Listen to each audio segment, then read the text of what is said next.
Hey everybody, today we're going to be talking about kind of the second half of the integrated rate law, and this is the mathematical applications. So previously we had kind of talked about how you can look at the data and figure out what type of rate law it is, whether it's zero order, second order, or first order for a given reactant, if you look at the graphs of the time versus concentration data.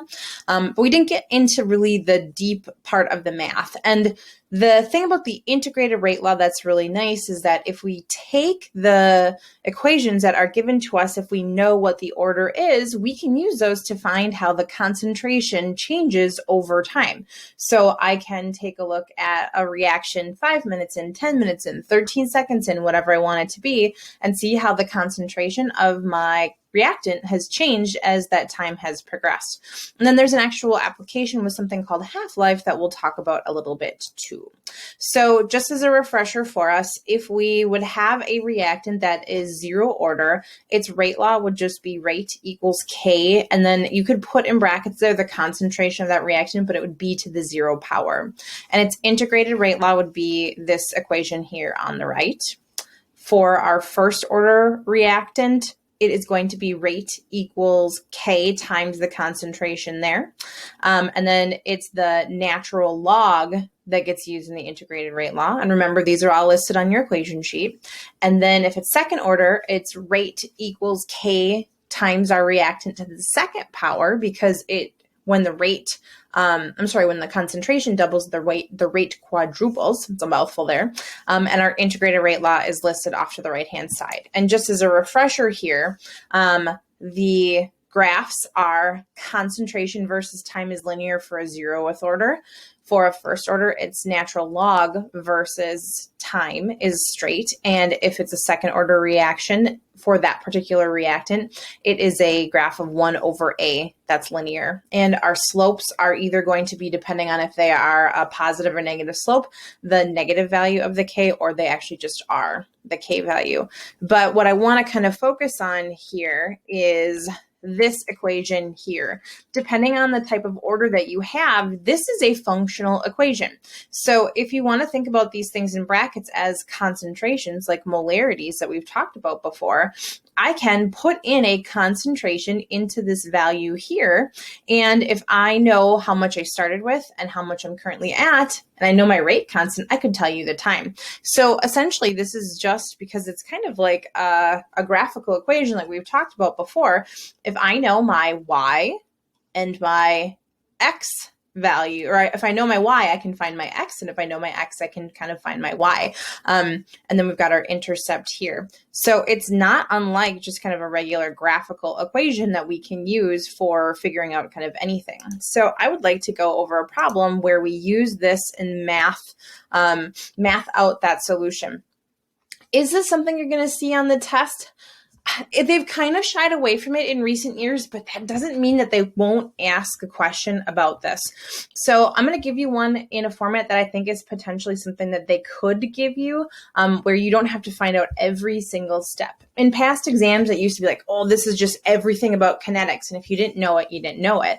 But the tests have become much more integrated, where we have different topics woven together. And so sometimes they give you more information. So we're going to work on this problem first, and then we'll talk about this half-life thing. So if you look for this example 1, it says the reaction of butadiene gas with itself produces C8H18 as follows. So we've got our equation there. Remember, if we're talking about an overall reaction, this coefficient is not important for our order.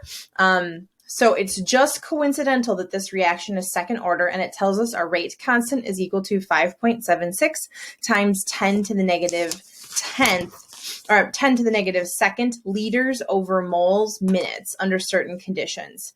And so if you think about constants, that's technically 1 over molar minutes for its units. If the concentration of butadiene is 0.2 molar initially, what is the concentration remaining after 10 minutes? So it's telling us that it is a second order reaction. So we are going to use the second order integrated rate law. And I'm going to work this out on the notebook here. So we'll get that up on the screen and then take a look at it. So I've got my example up here. And like I said, the integrated rate law is basically just like an equation for a slope of a line. It is the same thing. And so we can use that if we know one piece of information, comparing it to the piece of information we are trying to find. So in this case, it tells me that my time is 10 minutes.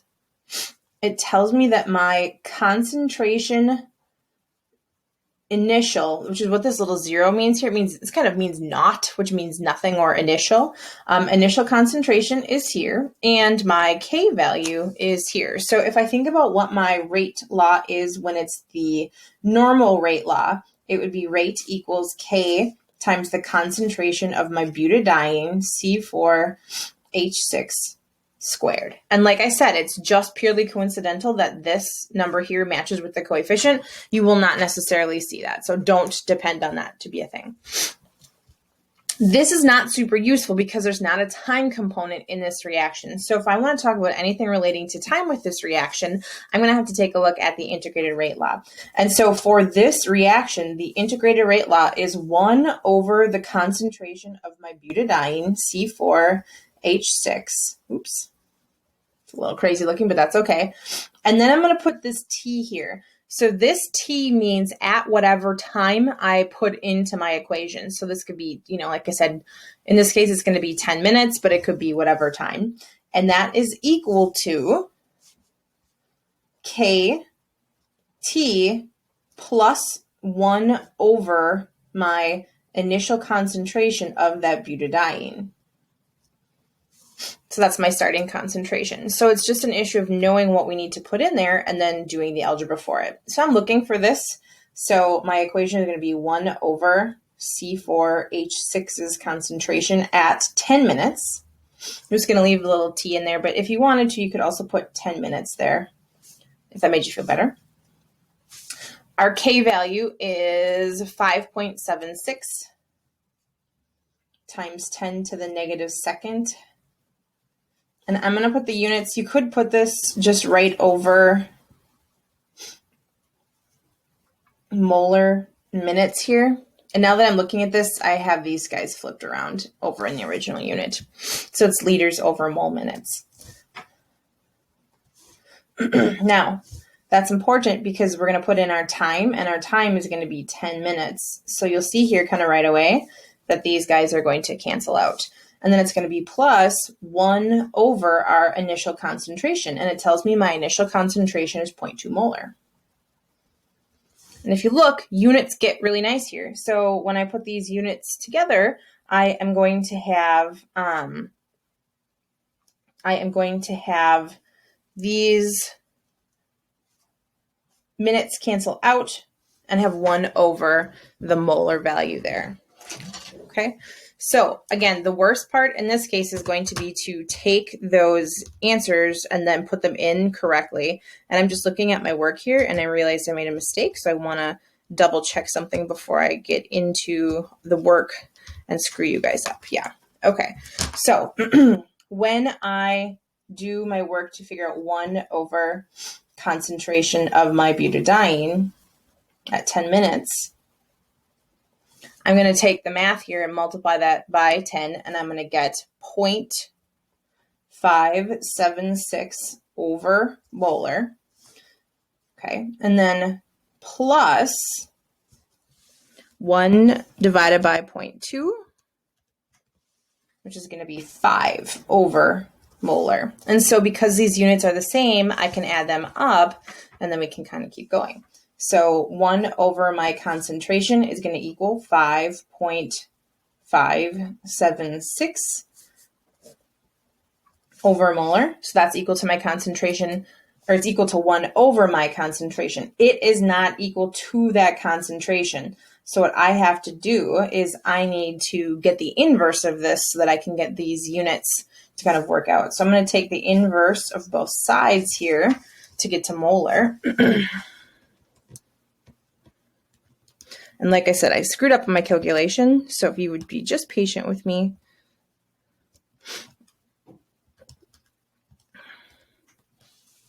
We should get a concentration for the butadiene at 10 minutes. I got 0.179 molar. So that means that the concentration went down just a little bit over the course of that 10 minutes that it ran. So from the original 0.2 molar, it went down to 0.179 molar. Like I said, am I 100% sure they're going to give you this type of question on the test? I don't know anymore. It's kind of a little more math than they really expect you to know, but I want to make sure that you are aware of how it works. And this works at any time, at any place. Now, there is a special application of this that I will get into called half-life. And we've probably talked about this a little bit before, and you've heard of it maybe when we talk about nuclear reactions, but half-life is technically considered a measurement of time. And what it is how long it takes a reaction to go from its initial concentration to half of its initial concentration.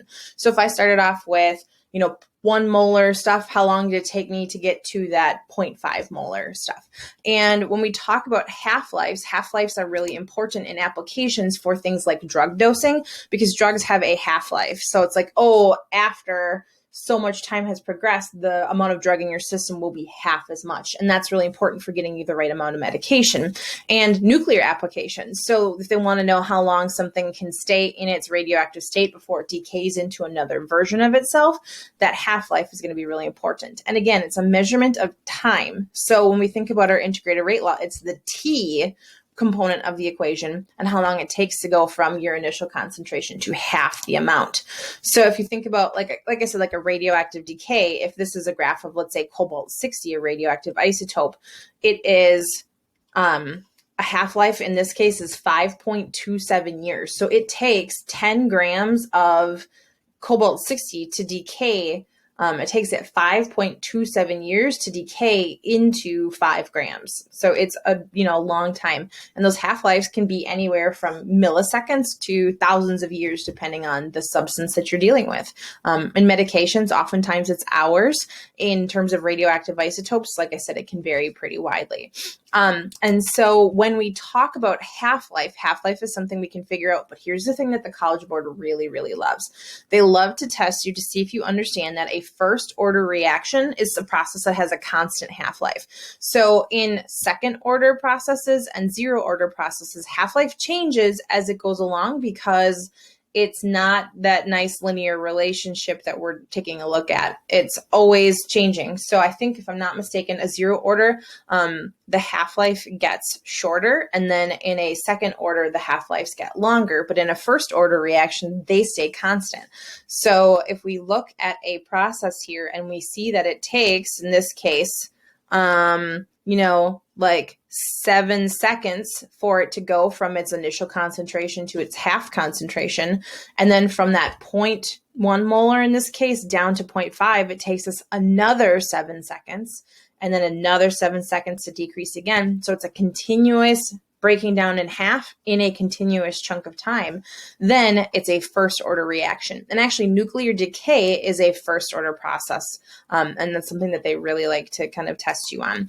So when we talk about these, this is the rate law that we really pay attention to here. And the way that it works, they're going to actually give you an equation that ties together half-life and this constant number. And this is kind of the math derivation for it. So if you think about how I applied the integrated rate law when I did the example before, if you think about this being a first order reactions integrated rate law, and I put in an initial concentration here of 1 for like 1 molar, and then I have half molar over here, so it's half the amount. Then when I do the math to figure this out, I end up getting a value where negative 0.693 is equal to negative KT, my rate constant times time. And if I separate out and I just want to find the time it takes to get to half the amount, I get this number here, which is 0.693 over K. And this is the equation that they're going to give you. Now remember, this only works for first order reactions, which is, like I said, why they kind of like it. They ask lots of questions about it because it boils down to this really easy equation to kind of use. So here is the example I want to go over with this one. And this is actually the example that I graded when I did the AP reading for the AP exam. And it's got some questions. So it says they're studying a decomposition reaction running at 90 degrees. Student collects data on the concentration of urea. So they give you the data. They give you this graph. It says the student proposes that the rate law is rate equals K times concentration of NH2. And so what they're saying is that this is first order. If you look, there's no exponent here. So they're saying it's first order with respect to the urea concentration. So then the questions are: explain how the data support the student's proposed rate law, and using the rate law, determine the value of K and include units with your answer. So I wanted to kind of go over those. Now, there are two ways to kind of dig yourself out of the hole when you are solving this particular problem. So if we look at our two questions here, it tells us that the rate law is K equals concentration of urea, like I said, and there's an implied 1 here. So they're saying explain how it supports it, which means they're telling you it is first order. So if I look at this data, there are kind of two ways to explain what is going on here. One way that we accepted in this case is you could have quickly made a graph of natural log of your concentration versus time, and it would have come out linear. Okay, and you could have said a graph versus this, and you could have made a real quick sketch on a graph. That is something that's really kind of tough to do in the time crunch, but if people had time, that is one of the acceptable answers. The other acceptable answer, though, to prove that this is first order is to take a look at this graph here. And if we pay attention, it goes from 0.1 molar to 0.5 molar in 10 hours. And then, so that's half. And it goes from 0.5 molar to 0.25 molar in another 10 hours. So what we're seeing here is a drop by half in 10 hours, another drop by half in 10 hours, and then another drop in half by 10 hours. So the easiest and quickest way to answer this question is that because the reaction has a constant half-life,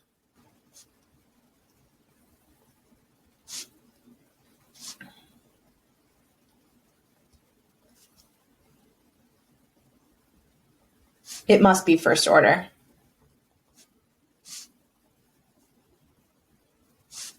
Okay, now that is enough of an explanation that you're going to need there. So they're proposing that the rate law is first order, and because it has a constant half-life, that's the only order that does that. So you are good to go. Like I said, either of those responses were accepted, and you could figure those out. So then for 2 here, it says, using the proposed rate law and the student's results, determine the value of the rate constant K and include units with your answer. So in this case, there are kind of a lot of options. You could use the integrated rate law and figure out the natural log of 2 points, put in the time change. That kind of sucks, but it is something you could do. So I could use my integrated rate law, the natural log of the time and all that jazz, pick 2 points, figure out the time change, and then put them in there and solve for the K. That would work. Another thing that you could do is you could take the natural log of 2 values here if you wanted to, and then find the change in slope. Because if we think about this graph here, the slope change in y over change in x is going to give me the negative K value here. So what I could do is I could figure out that change, and then I could get that. So if I wanted to, I could take the natural log of, I don't know, let's just pick 2 points here. I could take the natural log of 0.1 minus the natural log of 0.0707. So just kind of my first 2 points here. So this is my change in y. This is going to be my change in x here. So I could take that and I could divide it by my change in time, which was 5 hours. And if I do the math on that, I get a value of 0.0693 over hours. So that is another way I could use the slope, because I know that this is a linear relationship. The other thing I could do, and this is where that last equation comes in handy, is this right here. So if I know that my half-life is constant for a specific process that's first order, I can use that half-life to figure out my K value, because 0.693 is equal to K, and that's equal to my half-life here, T half. So what I can do is I know my half-life, and I know my half-life is 10 hours. And so if I want to get rid of this, I'm going to switch positions here, bring K up to the top and bring my half-life down. 0.693 over 10 hours is equal to my K, and I get the same value of 0.0693 over hours as well. So like I said, there's a bunch of different options that you could solve for depending on which process you want to go through. So like I said, they really like this fact here, the fact that there's a constant half-life and it must be first order. So yeah, just some applications of integrated rate law. Are you going to see these on the test? You might see 1 point on it. It is something that is relatively easy to do, especially if they ask you questions regarding half-life and first order reactions. So I think it's worth making sure you remember how to do it. If you have any questions, please let me know. Otherwise, take a chance at your homework and we'll see how it goes. Good luck.